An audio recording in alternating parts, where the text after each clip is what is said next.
देवती ही बळे धरिला सायासे, देवती ही बळे धरिला सायासे, करोनिया नाश उपाधीचा, पूर्व पक्षी धातू धिक्कारिले जन, स्वये जनार्दन तेची झाले, तुका म्हणे यासी नसले तातडी, तुका म्हणे यासी नसले तातडी, अनुभवे गोडी येईल कळो, पूर्व पक्षी धातू धिक्कारिले जन, स्वये जनार्दन तेची झाले, विठ्ठल विठ्ठल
स्वरात नाही, थोडं व्यवस्थित करून अपार अमुपा पांडुरंगा, ओम नमो ज्ञानेश्वरा करुणाकरा दयाळा, तुमचा अनुग्रह लाभलो पावन झालो चराचरी, शरण शरण एकनाथा, शरण शरण एकनाथा, पायी माथा ठेविला नका पाहू गुणदोष, झालो दास पायाचा, मंगल भवन मंगल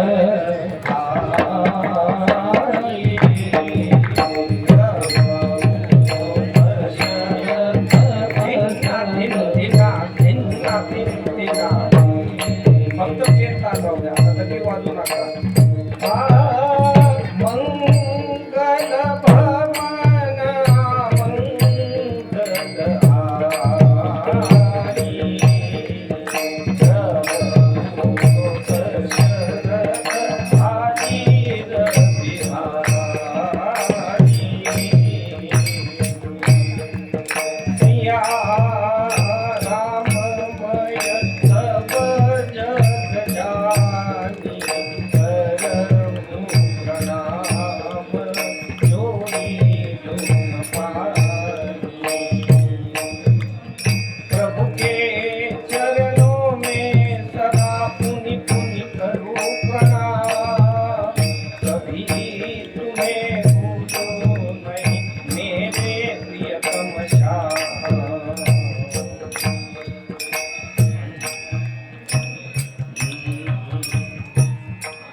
देवती ही बळे धरिला सायासे, देवती ही बळे धरिला सायासे, करोनिया नाश उपाधीचा, पूर्व पक्षी धातू धिक्कारिले जन, स्वये जनार्दन तेची झाले. प्रस्तुत कीर्तन रूपी सेवेकरता निवडलेला अभंग श्रीमान जगद्गुरु जगद्वंदनीय महाराष्ट्र भूषण वैराग्यमूर्ती श्री तुकोबाराय यांचा 3 चरणाचा अद्वैत पर प्रकरणातला अभंग आहे. विठ्ठल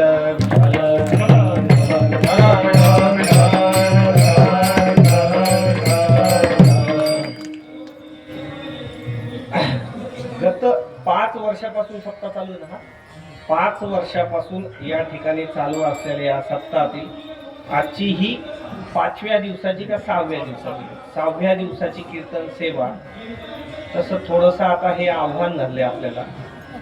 आपण जोपर्यंत तुमची शक्ती पुरल आणि जोपर्यंत माझी शक्ती पुरल, तुमची ऐकण्याची माझी सांगण्याची, जिथपर्यंत बजरंगबली आपल्याला शक्ती देतील तोपर्यंत आपण करू.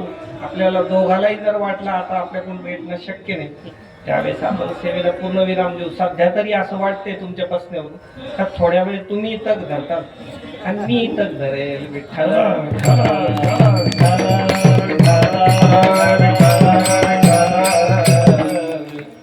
कदाचित असं असेल की हनुमंतरायाच्या मनात आला असेल.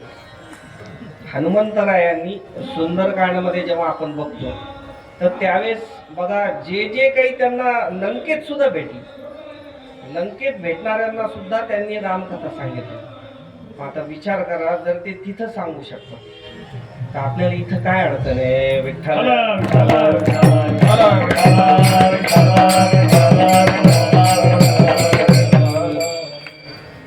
तसं अतिशय प्रेमी असणाऱ्या हा सर्व समुदाय, कारण हा जो यंसा विभाग आहे इथे अनेक वर्षांपासून वारकरी संप्रदायाचा विशेष असलेला संस्कार आणि त्या संस्काराअंतर्गत अनेक जागेवर इथं कार्यक्रम आहे. मला काही या स्थळाचंही निश्चित नाव नाही माहिती की हे नेमकं कोणत्या कॉलनीत येतं.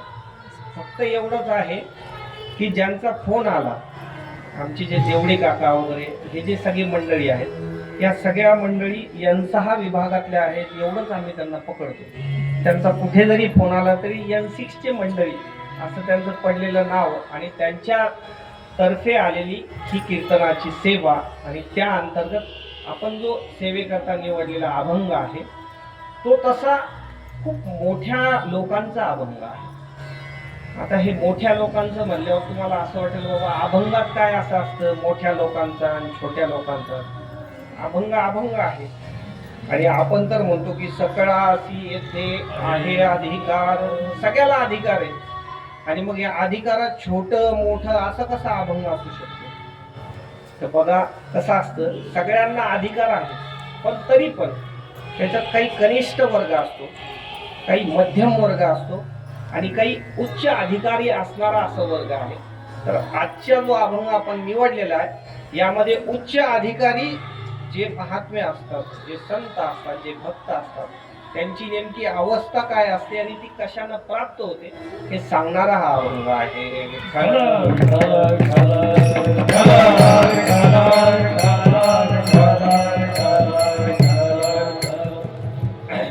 आणि ही जी अवस्था आहे ही अवस्था त्यांनी आपल्या प्रयत्नाने मिळवलेली आहे. आपण प्रयत्नवादी जे आहेत प्रयत्नाने मिळवली. मग आपल्याला असं वाटेल प्रयत्न तर आपण पण करतो. मग प्रयत्न जर करणारे सगळे आहेत आणि त्यांना ती अधिकारांना अवस्था मिळालेली आहे, मग आपले काय प्रयत्न चालू नाही का? आपण तर रात्रंदिवस प्रयत्नवादीच लोक आहोत. फक्त एवढं आहे की आपले जे प्रयत्न आहेत ते आपण संसाराच्या जागेवर लावत आहोत. आणि संसार जे आहे ना हा संसार असा आहे की हा प्रयत्नावर कमी आहे. प्रयत्न करू नका असं म्हणणं नाही, पण जे काही फळ मिळणार आहे ते तुमच्या अदृष्टावर अवलंबून आहे. तुमचं नेमकं अदृष्ट कसं आहे, प्रारब्ध कसं आहे, त्याच्यावर कोणत्याही गोष्टीचं फळ अवलंबून असतं. विठ्ठल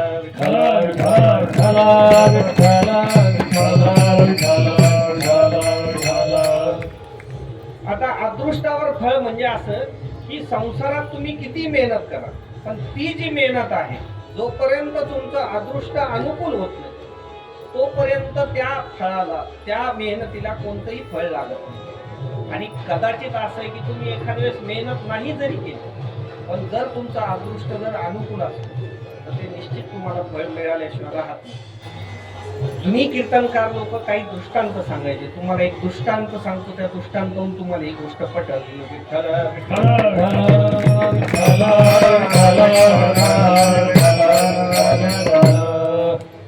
एक माणसाकडे असं झालं की खूप संपत्ती झाली.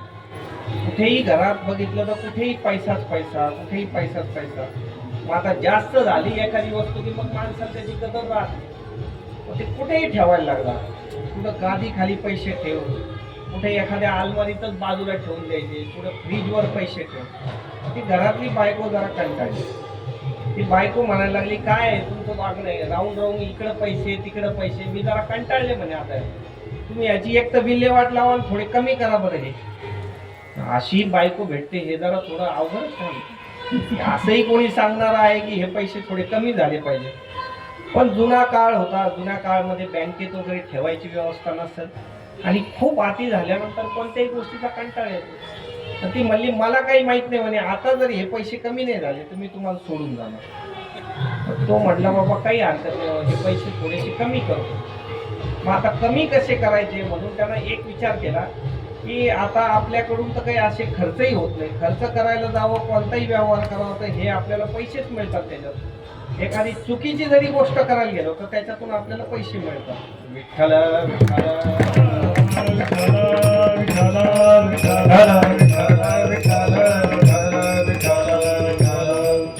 मग झालं असं की आता हे पैसे कमी कसे करायचे.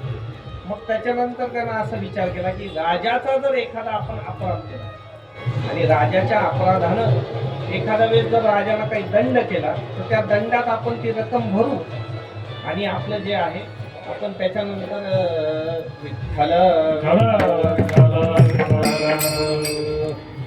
आता आपण नेमका अशा जागेवर होतो की तिने असं सांगितलं की हे पैसे काही केले तरी कमी करायचे, राजाचा अपराध करायचा असं त्यानं ठरवलं. तो गेला आणि त्यानं असं केलं की पायातला बूट काढला. बूट काढल्यानंतर राजाला फेकून मारला. आता त्याला वाटलं की आपण राजाचा अपराध केला, राजा आपल्याला काहीतरी दंड दिला, आपण असं सांगू त्या दंडाच्या बदल्यात मी काहीतरी रक्कम भरतो आणि आपल्याकडचे पैसे कमी होते. जसं राजाला बूट फेकून मारला, राजाचा जो मुकुट तो खाली पडला, सगळे लोक धावणार. तेवढ्यात त्या राजाला त्या मुकुटाकडे बघितलं आणि त्याच्यातून एक मोठी इंगळी जी ती बाहेर पडली. आता त्या राजाला असं सांगितलं की अरे यानं तर चांगलं काम केलं, ही जर इंगळी मला डसली असती तर माझा तर तिथंच कार्यक्रम झाला असता. एक काम करा म्हणे, याला 1000 मोहरा बक्षीस द्या.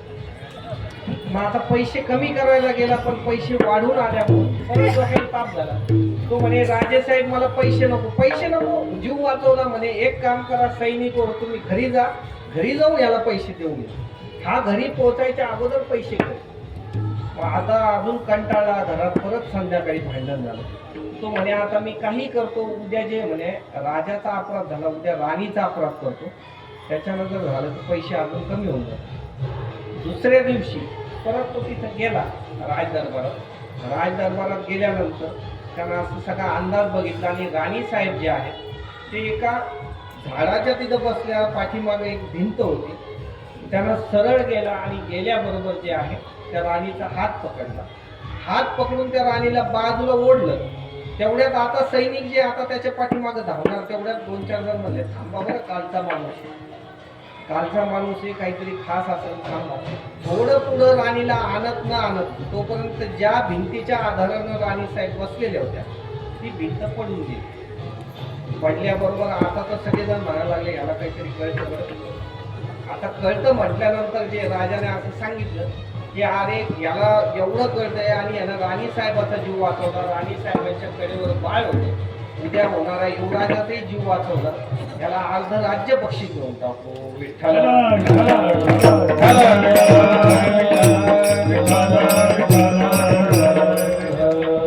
आपला जो प्रतिपाद्य विषय, तो प्रतिपाद्य विषय असा आहे की संसार जो आहे, संसार आपला कसा होणार आहे हे अदृष्टाधीन आहे. आणि आपण नेमके जे प्रयत्न करतो ते प्रयत्न जे आहेत ते आपले संसाराच्या दृष्टीने जास्त आहेत. आपल्याला असं वाटतं की संसारात ते प्रयत्न लावावे, पण मुळात असं आहे की जर प्रयत्न करायचे असेल तर ते परमार्थात करायला पाहिजे. परमार्थ जे आहे फक्त मनुष्य जन्मामध्ये एकच काही प्रयत्नानं साध्य होणारी जर काही गोष्ट असते तर ती फक्त आणि फक्त परमात्मा आहे.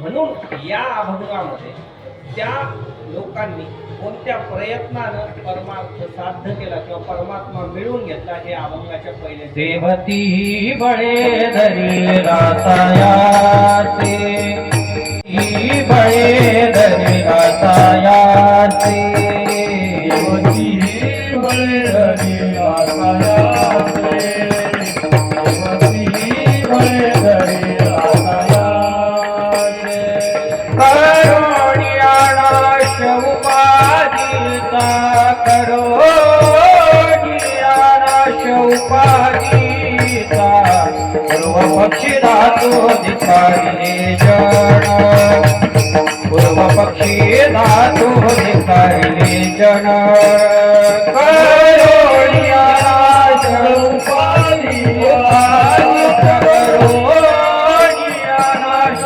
उपाधीचा पूर्व पक्षी धातू धिकारिले जन पूर्व पक्षी धातू धिकारिले जन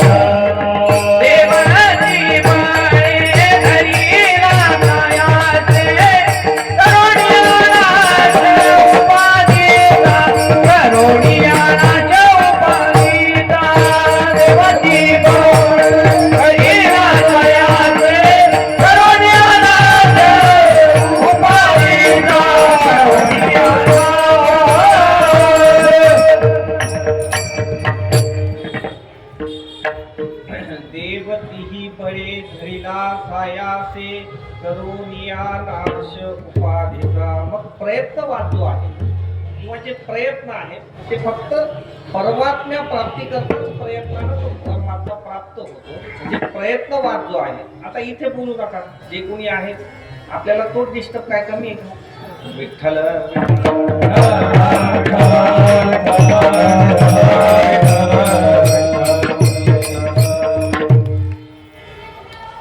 काय आहे, अगोदर जो झालेला जेवढा विक्षेप आहे ना, आपल्याला फक्त सरळ सरळ अभंगाचा अर्थ सांगायचा. एक 10 मिनिटातच आपली सेवेला आपण पूर्ण विराम देणार. पण आता जशी आपण सेवा सुरुवात केलेली असते तर आपला अर्थ सांगणं कीर्तनकाराचं काम असतं. मग तुम्हाला सरळ सरळ या अभंगाचा फक्त अर्थ सांगतो. देव जो आहे तोच फक्त प्रयत्नानं मिळवायचा आहे. बाकी जे काही संसारातील गोष्ट आहे ती आपली जशी अदृष्टात असेल तशी होतच. फक्त एवढं आहे की प्रयत्न करू नका असं म्हणणं नाहीये, पण त्याचं जे फळ आहे ते अदृष्टात असलं तरच मिळतं. पण प्रयत्नानं परमात्मा साध्य करण्याची वस्तू आहे. तीही प्रयत्न म्हणजे आपल्या बुद्धीचे प्रयत्न नाही. साधू संतांनी नेमका कोणत्या मार्गाचा अवलंब केला आहे, त्यांच्या शरणाला जाऊन संतांच्या सानिध्यात भगवत प्राप्तीची साधना म्हणजे या पूर्ण अभंग आहे. विठ्ठल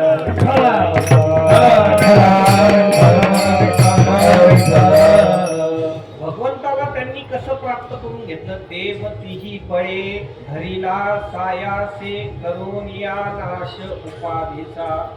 त्यांनी म्हणजे ज्यांनी प्राप्त करून घेतला त्यांनी भगवंताला कसं प्राप्त केलं?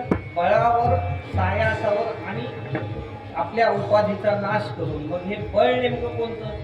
तर विवेकाचं बळ, वैराग्याचं बळ आणि भावाचं बळ. या तिन्ही बळावर आणि सायास म्हणजे प्रयत्न करून त्यांनी आणि त्यानंतर उपाधीचा नाश करून म्हणजे देहापासून इतर ज्या काही सगळ्या गोष्टी असेल, सुरुवातीला ज्या आहे इतर बाहेरच्या गोष्टी, त्याच्यानंतर स्वतः आतमधल्या गोष्टी, अंतःकरणातील काम क्रोध असेल, त्याच्यानंतर देह, ही सगळी उपाधीच आहे.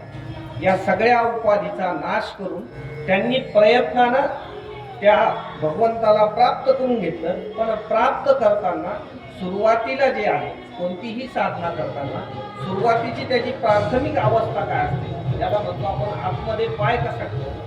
त्या आतमधला पाय जो आहे तो अभंगाच्या द्वितीय पूर्व पक्षी धातू धिक्कारिले जन पूर्व पक्षी धातू धिक्कारिले जन पूर्व पक्षी धातू धिक्कारिले जन पूर्व पक्षी धातू धिक्कारिले जन पूर्व पक्षी धातू धिक्कारिले जन पूर्व पक्षी धातू धिक्कारिले जन स्वय जनार्दन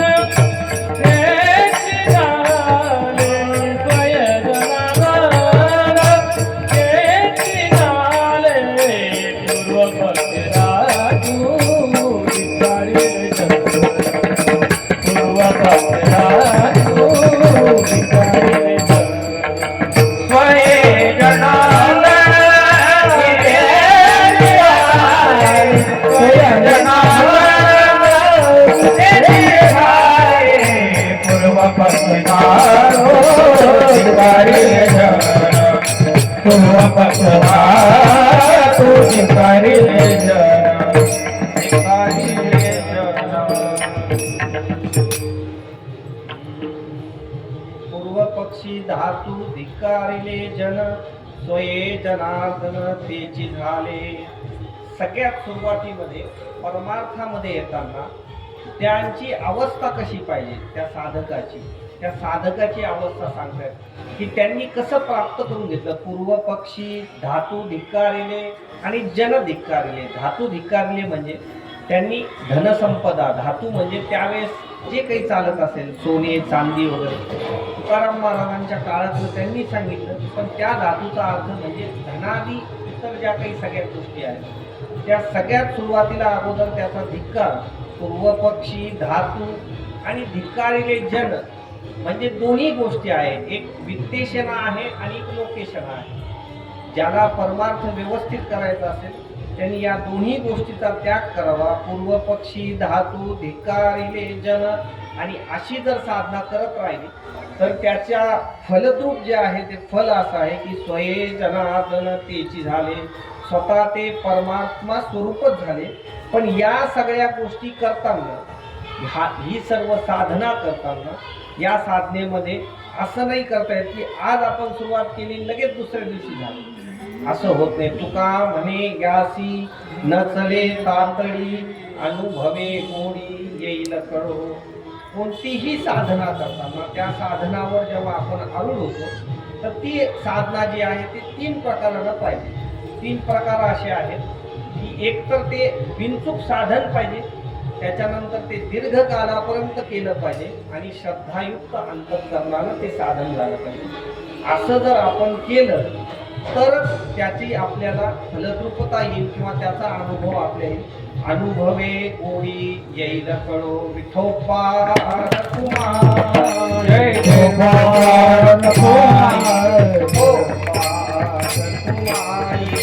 गोपाळ कुमारी ज्ञानेश्वर माऊली ज्ञानेश्वर माऊली ज्ञानराज माऊली ज्ञानेश्वर माऊली ज्ञानराज माऊली विठ्ठल जय जय विठ्ठल जय विठ्ठल जय जय विठ्ठल जय जय विठ्ठल जय जय हा बोलिले प्रभू वेळे बापुरे महाराज आयुष्याला देसार मेरा कामणे ज्ञानेश्वर राखा पाया मैत्री